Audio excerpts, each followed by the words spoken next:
than the other method. It's the same technique as used in that thing. The string is pulled upwards and popped.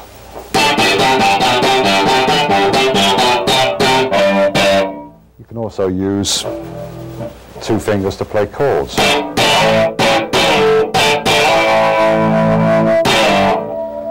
And also incorporate your thumb.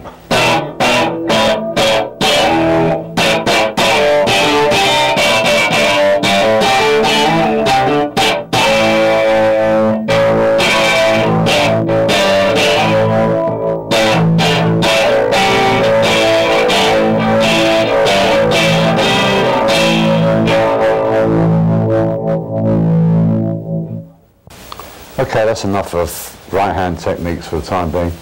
Let's explain some of the things I was doing with my left hand, which is this one. Whenever I play an open string, I tend to hold my hand in a position so I can play an octave, or in case of A.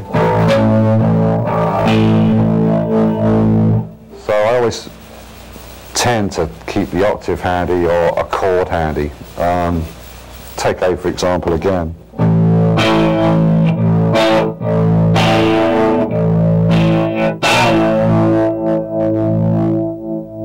Let's talk a little bit more about octaves. The higher octaves to the open strings are all more or less in the same position. E, A,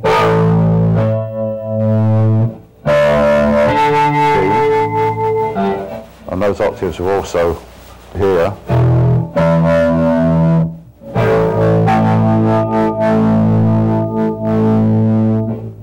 Now these are the strongest octaves. And it also means you can play a low A and its octave at the same time.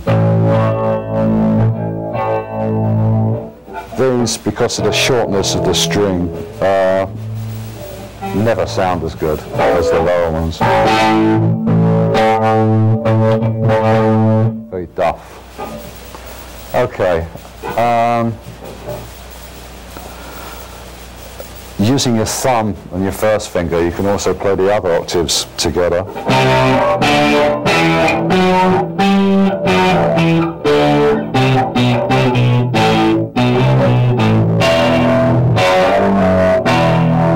Or the tapping method.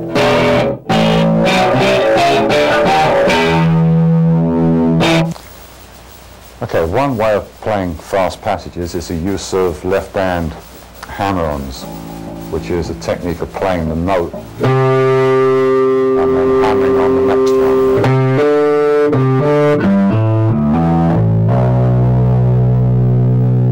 Obviously, if you don't have to worry about producing every note that you're playing with your right hand, then you can play a lot faster.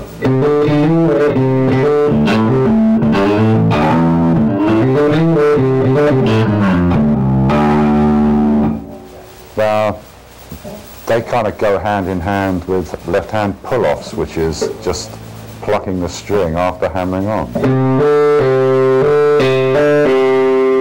Which means you can play trills and scratch your nose with your right hand if you like. You can also play triplets by playing two notes, plucking two notes, hammering on the third note. And if you keep practicing, you can gradually build up speed and play different figures like this.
Hi, I'm Arlen Roth, and I've joined John Entwistle here. Proud to be playing with him, having a lot of fun, and we're here on Hot Licks Tapes. We're going to be talking some more about John's technique and answering some questions that I have, because I sure want to learn a lot more about the bass myself. So, sounded good there. It was fun playing with you. Yeah. Had a good time. I was noticing that we'd been talking a lot previously. You were talking about right-hand fingering technique, and I was noticing that this time you were using the pick quite a bit for soloistic work. A lot of the more sort of back and forth motion, very guitaristic actually, more of a blending of bass styles and guitar styles. Right, but I used to use a plectrum a lot, and I kind of gave it up because it wasn't as flashy looking as as using my fingers. But then I realised that I'd left a whole section of playing out. Yeah, well, it's a whole different sound. I mean, I know that I'm always trying to use my finger nails as much as possible to attain as bright a sound with my fingers as